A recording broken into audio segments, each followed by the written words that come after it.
Okay. Good morning. We're going to get started in about 20 seconds here. So, where's Brian? He just ran. Okay. Thank you. Here he comes. Okay.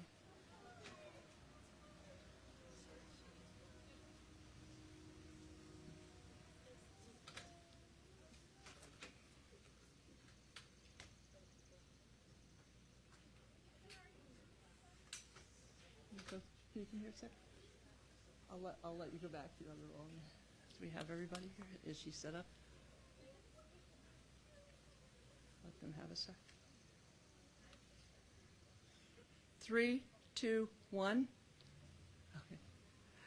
Good morning, everybody. On behalf of our entire FindJodi team, Holly Kegel, Brian Wise, and I are here to welcome you today to honor Jodi Huisentruit on the 30th anniversary of her abduction on her way to go to work here at KIMT.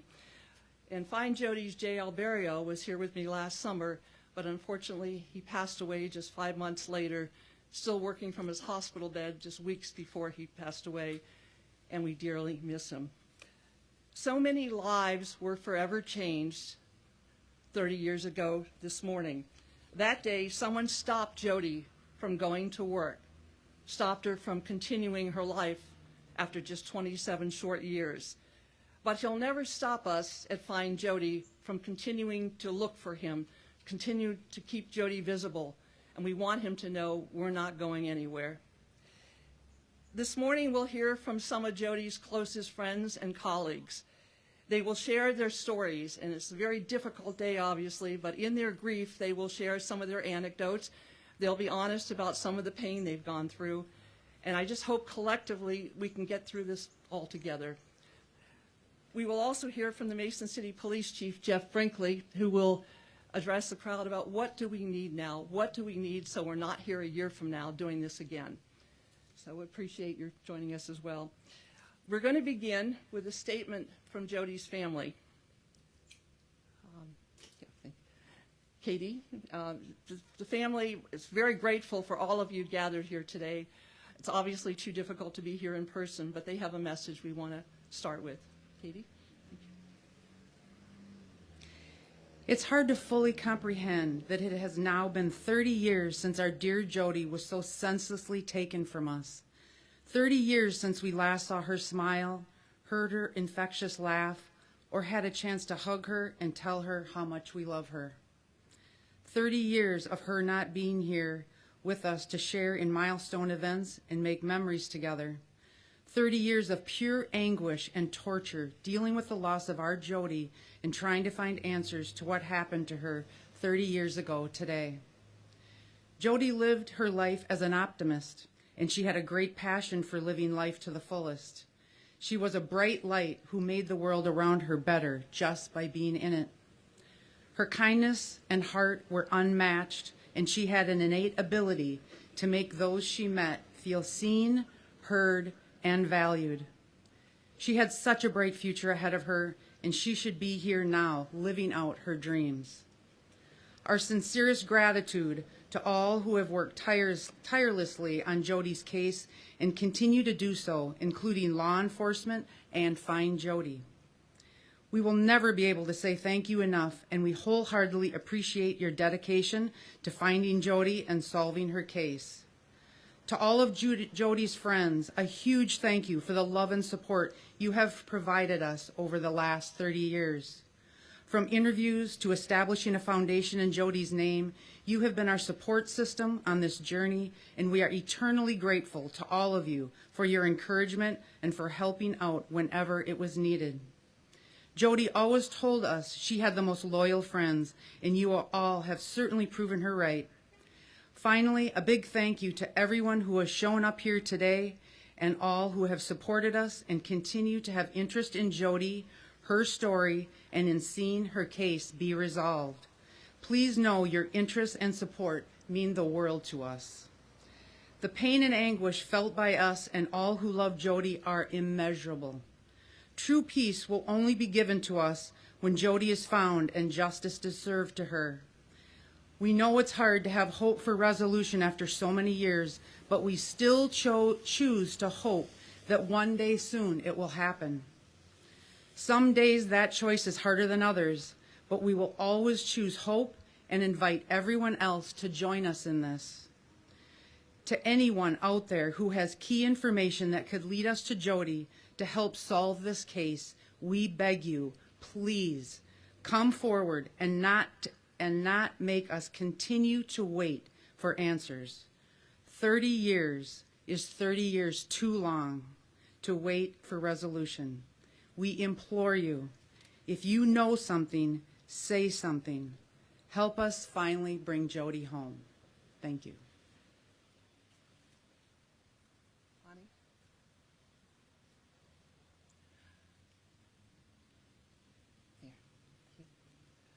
Our first speaker was one of Jodi's closest friends here in Mason City.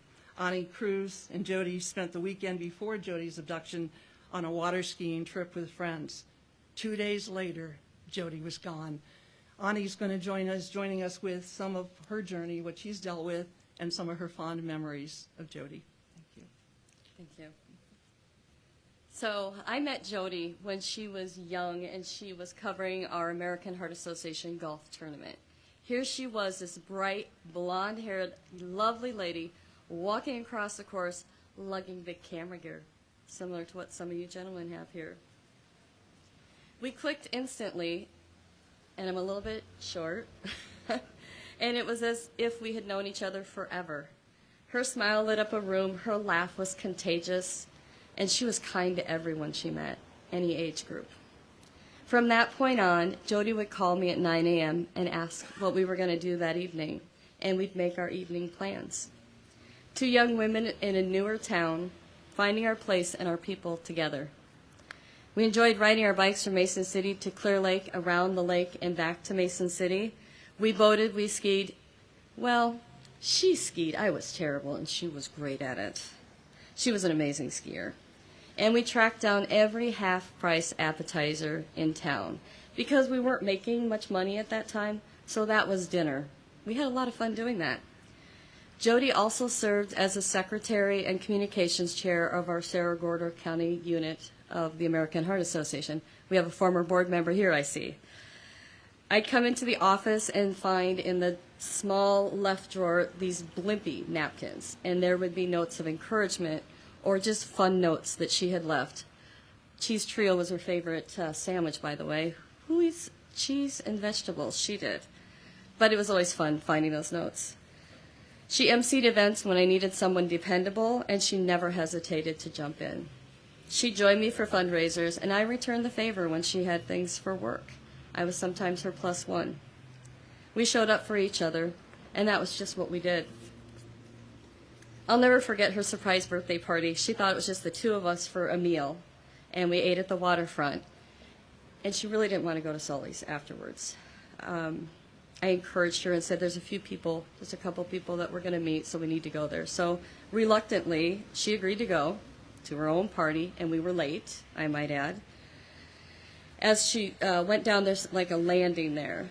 I just remember there's some things that are just really vivid and some things that are pretty blurred. But she was hitting the landing, she saw the decorations, and she turned around, and there was that moment of like, there's a party going on. And then it was like, this party's for me. Like, it was fun and exciting, and I could see, it was so vivid, the shock that registered. I even had a special cake that was made that had someone skiing with blonde hair, and I remember her taking the knife later in the night and cutting off the bottom part because the blonde-haired skier had long hair, not short. So the things you remember, it's kind of funny. The weekend before she disappeared, I had no idea that this would be our last adventure together. We were in the Iowa City area, boating, dancing, and just living life like we always did. Carefree, full of laughter, and soaking in every moment. Looking back now, it's hard to believe that weekend would be the last time I would spend with her and the last time I would see her. If I had known, I don't know if I would have done what I would have done differently. Maybe nothing, maybe everything. Sorry. Jodi, my friend, had big dreams. She was looking ahead to the next chapter, maybe Flagstaff, maybe West Palm Beach, Florida, We were both looking in the same city, hoping to land. Oddly enough, a job opened up in West Palm Beach, Florida, about a month after she disappeared, but it no longer had the same interest that it once did for me. Jodi was more. She was driven, and she was determined, and she was confident and motivated. And she had so much more to do. I wish my daughters could have met her. She would have been a great model for them, a bright, bold, and fearless example of what it looks like to chase your goals and lift others up along the way. That was Jodi. She was the kind of friend everyone deserves in their life, supportive, adventuresome, funny, and loyal. We didn't know what the future held, but I thought we'd have a lifetime to figure it out. In one of the cards, it was a thank you note for after the birthday party. She wrote, "We'd be lifetime friends." Well, that lifetime was pretty short. 29 years ago, I spoke at the one-year anniversary, and that's the last time I've spoken in this type of arena, so to speak. And I spoke of hope that she would come home, hope that I would see her again. I held on to that hope for a really long time.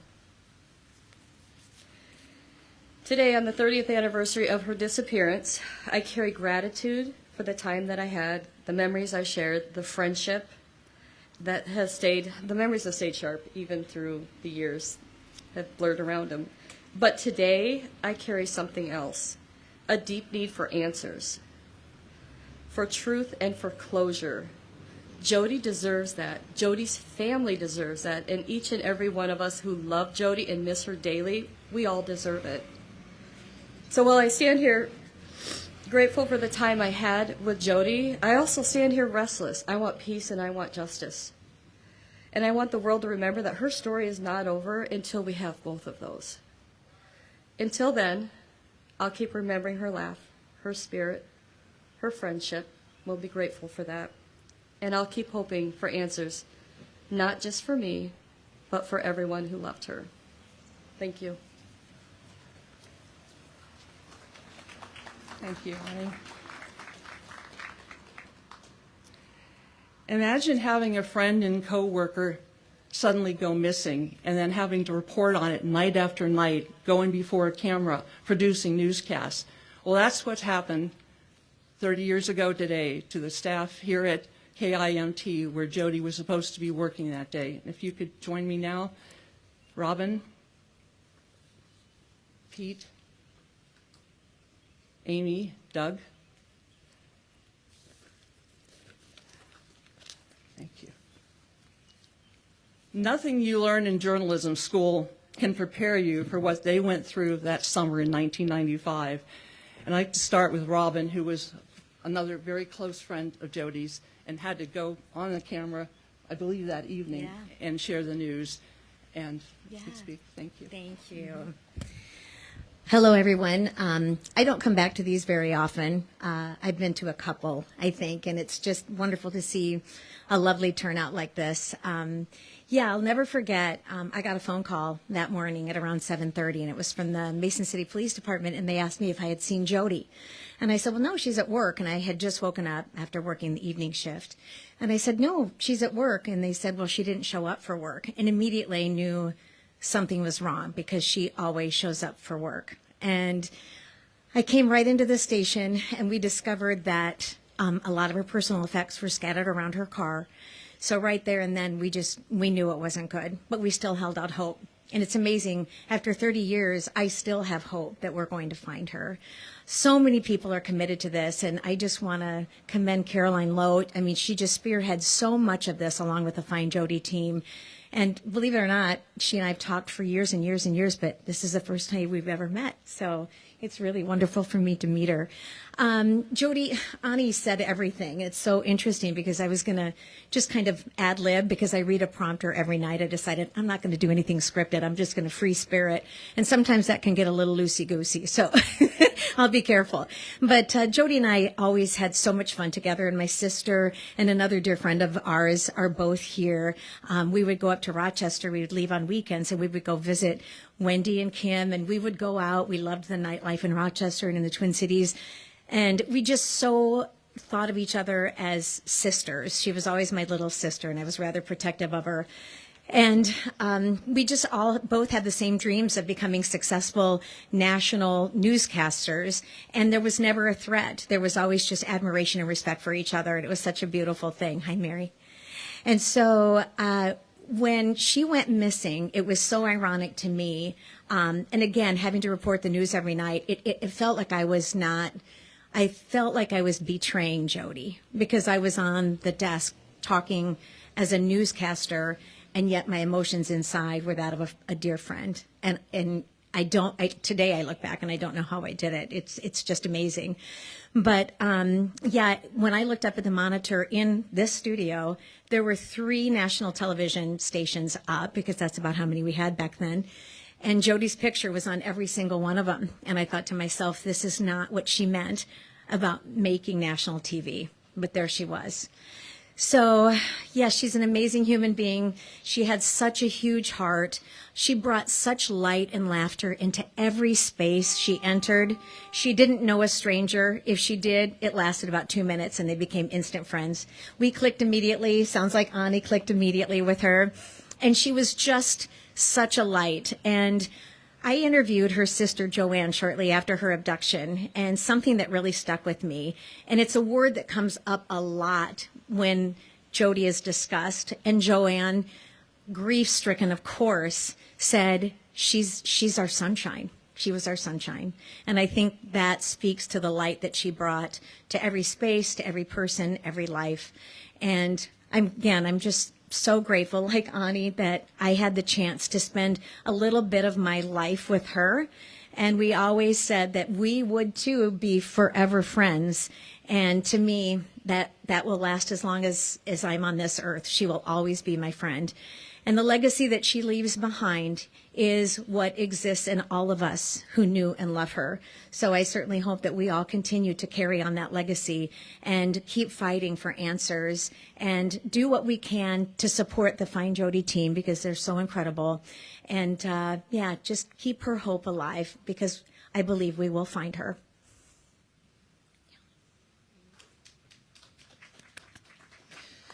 Thank you for being here, everybody. My name is Amy Coons. I was the last person to speak to Jodi that morning. She was late for work that morning, and I called her and woke her up. And if that ever happened, she would gather all of her things and be to work within 20 minutes, hair wet, stuff in a bag, hair dryer in her bag, just being kind of a hot mess, but she would be there. So I never thought in a million years that she just would not show up that morning.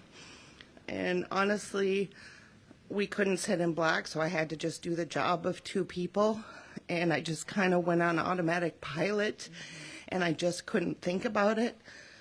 And I never thought worst case scenario would be reality. And then later on that day for the new news, I had to go on and be the first person at KIMT to break the news that Jodi had been abducted. And honestly, I don't know how I did that. The powers that be were behind me.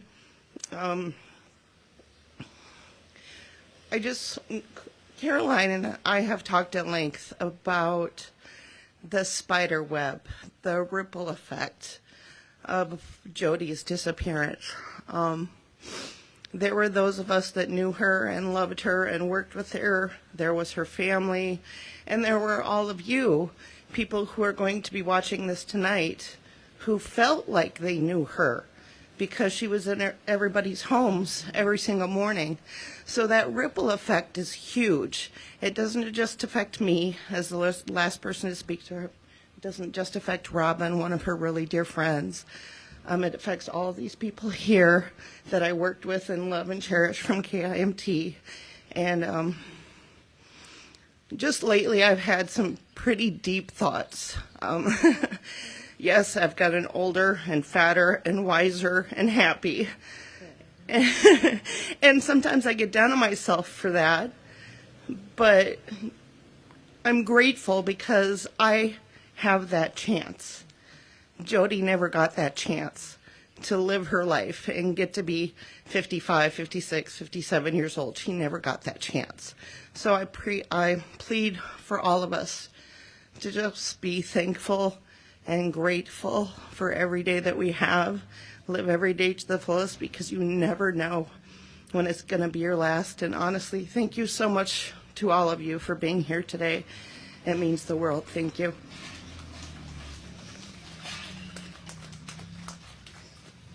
Hi, everyone. I'm Dan Klaus. I was an anchor reporter at KIMT. Worked with Jodi, great friend of mine. It's hard to believe it's been 30 years. It's great to see these people that I worked with at that time, but I'm going to probably get emotional about it. But, 30 years ago today was a tough day for us. Boy, oh boy. Imagine, there's a lot of journalists here. Imagine that was you. All of a sudden your friend and coworker had disappeared. And the next day you're doing interviews with network people. They were lining the sidewalks out here looking for comments from us. I did a lot of live shots on the search for my friend. Anchored newscasts. We wore ribbons for a very long time. And we always thought, well, by July 4th, we'll probably know something, right? We'll probably know. And that was July 4th, 1995. And it's 2025 now. So what we're really looking for, all of us have this common goal of finding answers. And there's somebody out there who knows something. And this has been 30 years ago. You'd think by this point, whoever knows anything would just anonymously come forward to any law enforcement agency in the country and just say, here's some information. Because we just all want answers. We want to bring Jodi home. We've wanted that ever since this happened. But it's a tough road. But we know that it's still possible. And that's why we have events like this. Look, I don't want to have another event like this with the same theme that we don't know anything. I want next year's event to be a celebration that we know something now. Finally, right? We're not giving up hope. Every year we come. I've been to many of these through the years, but you always think maybe this is the last one. And I really do hope this is the last one. It's possible. And by everybody showing up here and keeping that story out there, that's part of it. And we're happy everybody shows up. We're happy the media comes. We're happy to keep this story in motion as much as it can be, because it's very personal to us. It's hard to imagine yourself in that situation. I was a really young journalist back then, but it's stuck with me my whole career. So I won't take any more time. We got more people who want to speak here. I love all these people. Thanks for coming. We love you. My name is Pete Helmstead. I have a little different experience than everybody else here did. I was working here. I was a sports director at the time. And like everybody else, I so clearly remember that day.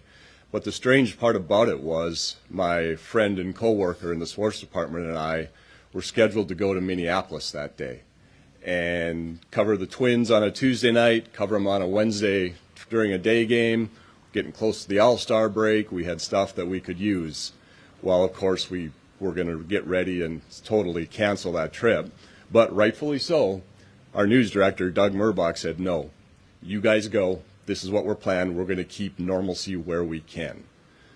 Well, we went up there, and all of a sudden, we've got all the Minneapolis media and other media at the game asking us questions.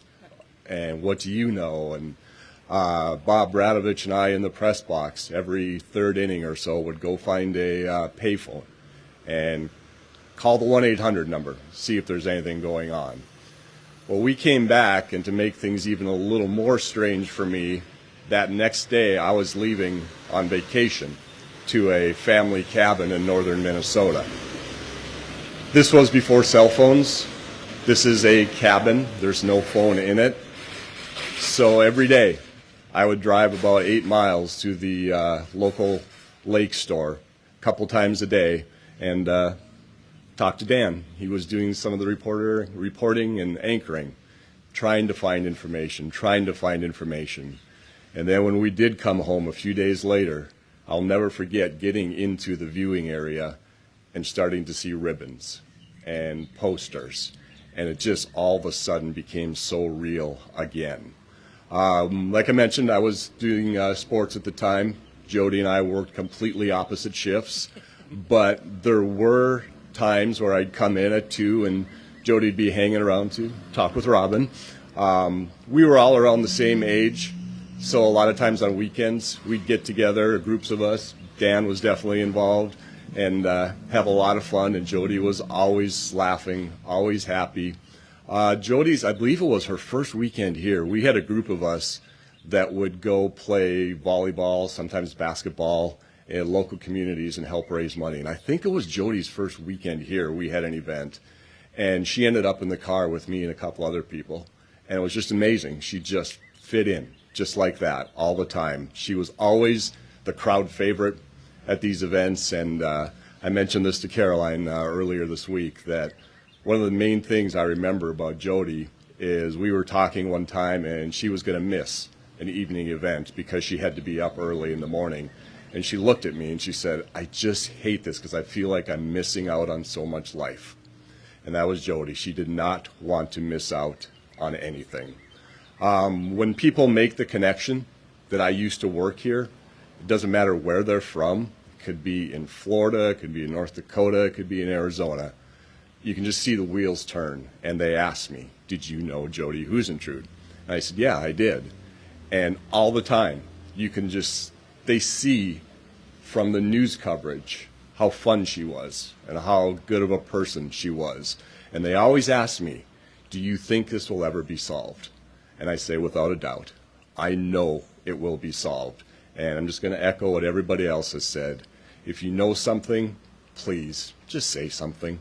Just talk to somebody, help the family, help all of her friends and colleagues and everybody else. Put some closure into this. So thank you, everybody, for coming. Thank you, Caroline, and your group for everything you do. And thank you, Chief Brinkley, for carrying on the investigation. And we will get answers.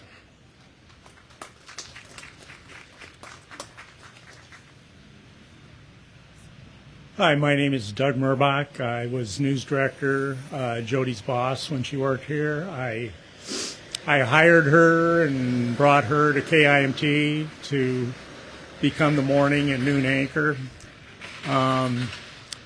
Between Ani and Robin and Dan and Pete and Amy, there's not a whole lot left that I can say. I usually have a few words every year, the remembrance that we have for Jodi, and after doing this for many, many years, I kind of become at a loss for words. But I want to thank FindJodi.com and everybody associated with, especially Caroline Lowe. I want to thank Mason City Police and Chief Brinkley. There's nobody that wants this case solved more than they do. I know they're still working at it. Iowa DCI is still working at it. And all we can do is hope that somebody comes forward with some information. But everybody here talked today about how it's affected the ripple effect, as Amy said, how it's affected other people that foremost her family, foremost her very, very good friends, but also the coworkers that you see here today. 30 years later, and it hasn't really healed. It hasn't really gotten any better. It may be worse, because early on we had lots and lots and lots of hope, and we fight every day to maintain as much hope as we can, and we know, like what Pete said, some days somebody's going to come forward, something's going to happen, and get it solved. But I can really only echo the stories about Jodi, and she was unique, she was one of a kind, she was the most personable person that we've ever had that I can remember when I was here that worked here. And I think my memories of Jodi were more so outside the workplace, at the basketball games that we went to for fundraising for various charities and schools in the area. And Jodi was a good athlete. She played basketball very well, and especially she was a good golfer. And I really enjoyed the times that I got to play golf with her. And probably one of my best memories of Jodi was playing in a charity event in Lake Mills at Rice Lake Country Club, and we were in the same group. And she had her own way of doing things, but it always seemed to work. The traditional way to hit a chip shot in golf would be to run it on the ground for the 50 or 60 feet from the fringe to the hole, but Jodi would pitch it in the air and land it near the hole. And I asked her why she did it that way. And I said, the textbook way to do is to run it on the ground. And she goes, well, that's just how I do things. and it works for me, she said. And she proceeded to lob it up there and about 3 feet from the hole, and we made the putt. So after that, I never questioned her about her golf game. But once again, thank you for all the media for being here, all the reporters.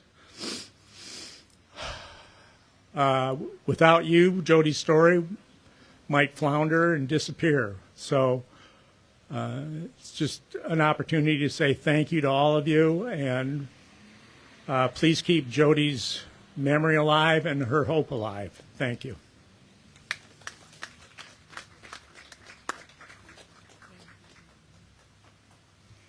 Thank you so much to, basically, in a small market, your coworkers in the TV, you're a family, and that's how it was here. So it was a member of your family who disappeared. Before Jodi became a journalist, she studied broadcast communications at St. Cloud State University, and she also spent 6 months abroad in England, and 3 of her roommates from St. Cloud State are here to share some of their Jodi stories. Kate Horan, Kelly Boyle, Beth Carlson. You have a lot of fun stories. Yeah, we so do. Thank you. We do. Some of you may not have met Jodi, obviously, so we want to give you a little insight on what Jodi was like. Again, my name is Katie, Kelly, and Beth, and we met Jodi when we were 19 and 20 years old through St. Cloud State. We all chose to sign up individually. None of us were friends before. We chose to sign up for 6 months study abroad program in Alnwick, England.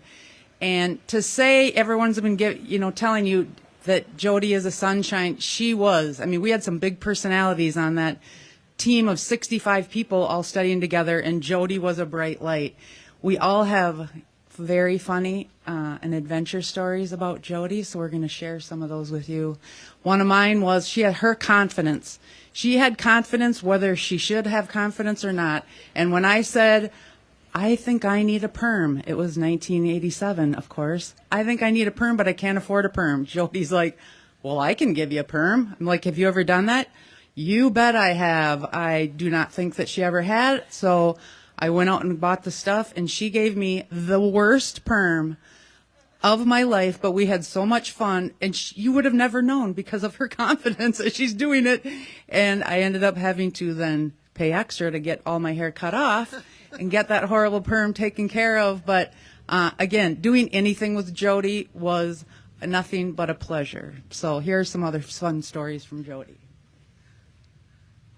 Hi, everyone. One thing we all did, we were studying in England, we were able to travel around Europe or just travel on breaks.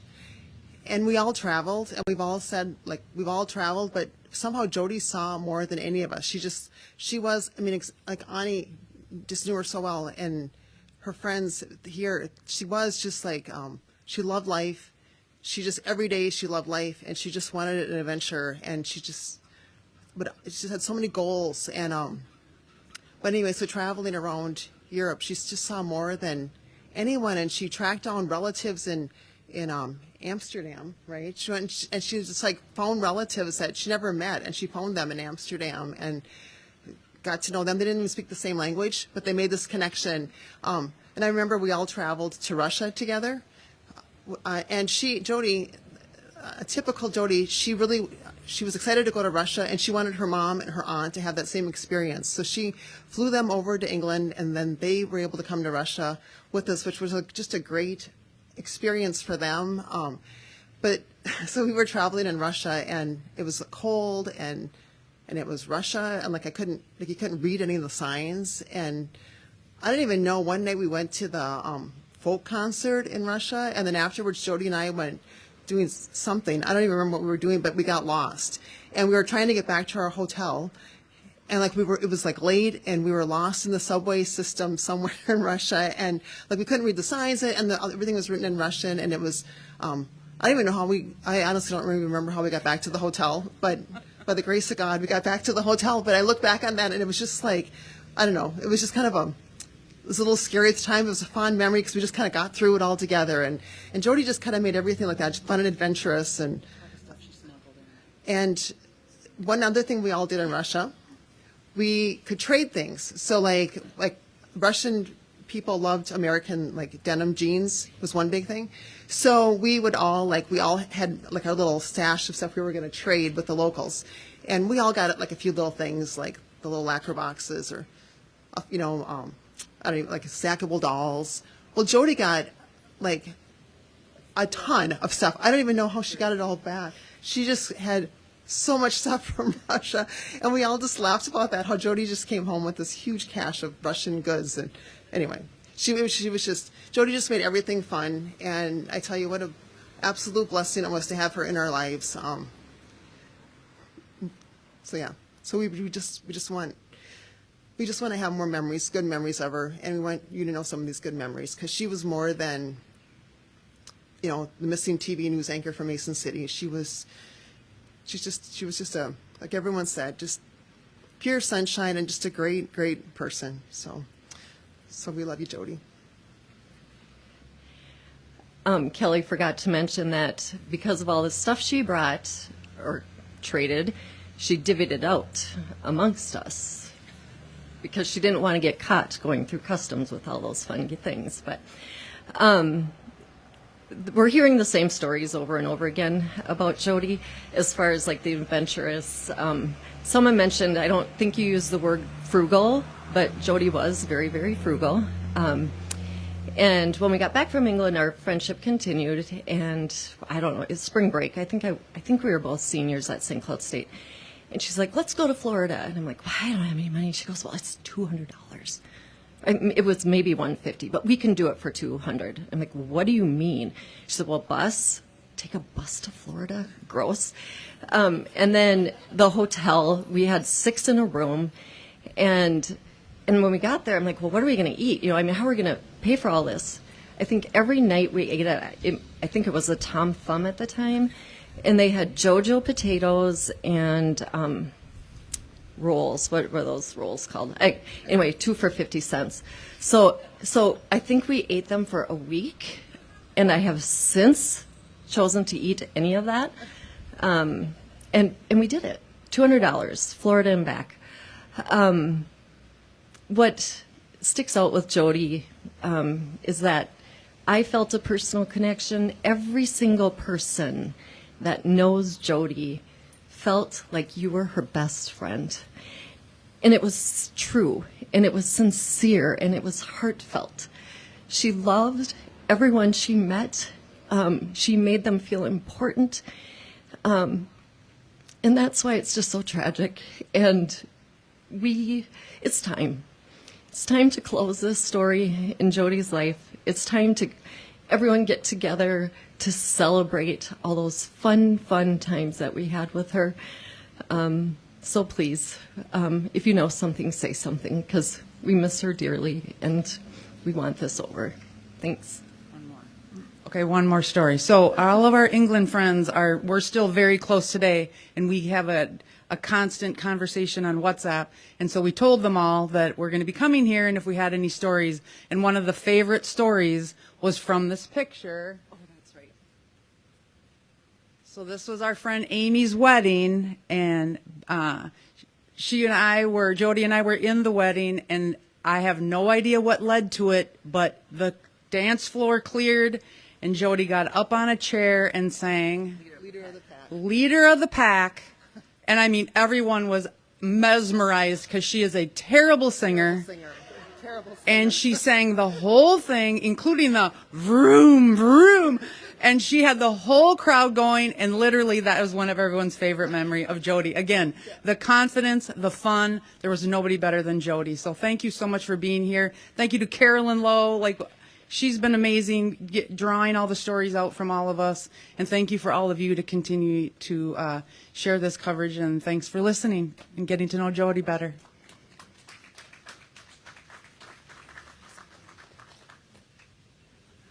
Thank you so much to all of Jodi's friends who, on this terribly difficult day, for sharing their memories, sharing their pain, and just being here and being a part. And the thing we've heard over and over is how we need answers and don't want to come back next year. We like to believe the next time we're together is in Long Prairie, Minnesota, where her family and people closest to her can host a service and tell these stories and not be standing here in front of KIMT for another year. And joining us now is Mason City Police Chief Jeff Brinkley, and he can tell us what's needed, what people in the community can do, what message the media can take back to help get answers and justice for Jodi. Thank you, Chief.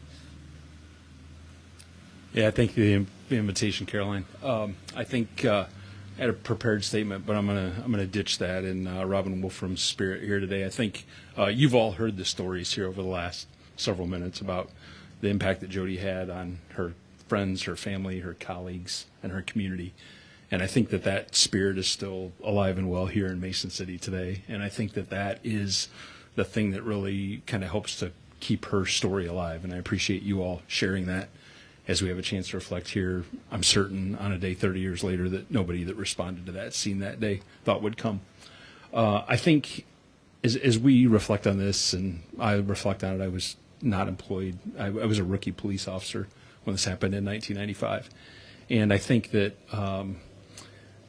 as we all age, I think several of the stories that you've heard here about the reflection that people have had on the life and the impact that Jodi had on them, I think we are hopeful and optimistic as humans that that sinks in, and that you would put yourself in the position of Jodi's family and Jodi's colleagues and her friends and the people that knew her and the people that she impacted. And that would help you even at the lowest point of your life to do the right thing. And I think that's really where we are today. There's never a bad time. There's never a wrong time to do the right thing. And so we're certain that there are people out there that have additional information that has not yet been shared with police or law enforcement. You can contact the Mason City Police Department or the Iowa Division of Criminal Investigation to share that information. We'll find time to sit down and talk through that.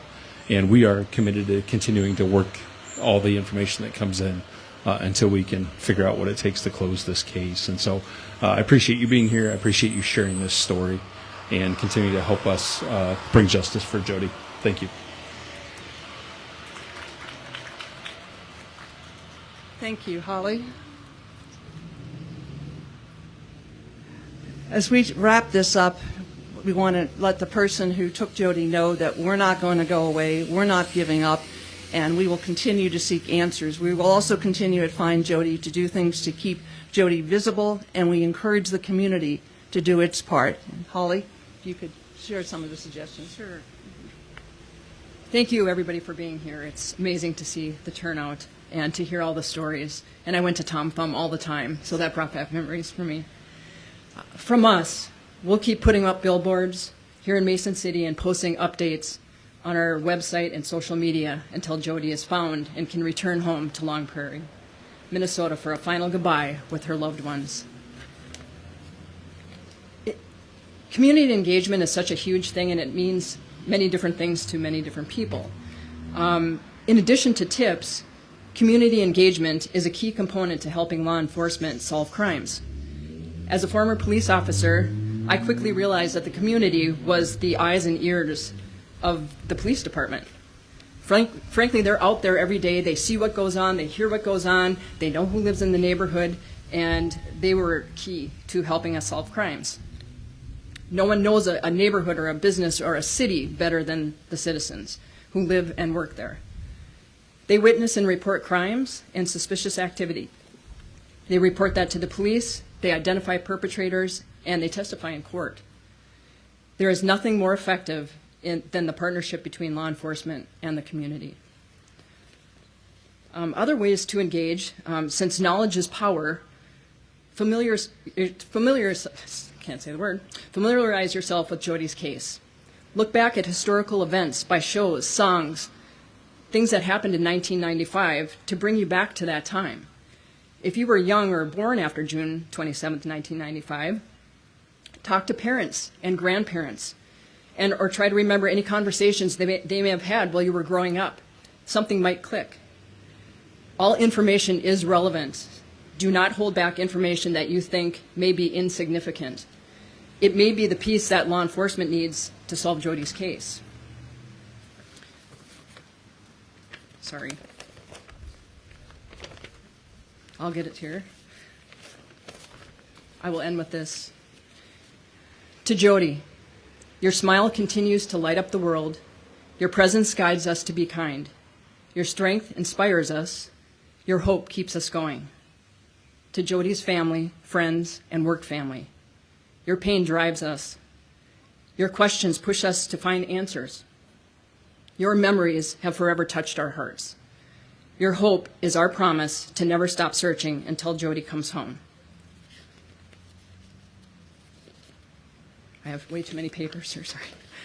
To the persons responsible for taking Jodi away from her life, her family, her friends, and her work family. Definition of decide. To make a final choice or judgment about. To select as a course of action. To fix the course or outcome of something.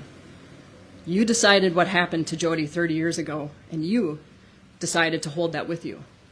You can decide to change that now and let someone know where Jodi is so she can finally come home. To the family, friends, coworkers, and acquaintances of the person or persons responsible. You hold answers. What did you notice that was different that tragic day or in the weeks to come? What were you told that didn't add up or make sense? What past experiences and knowledge of this person led you to feel something was wrong? What did your gut tell you? You can decide to share what you know. 30 years, it's time.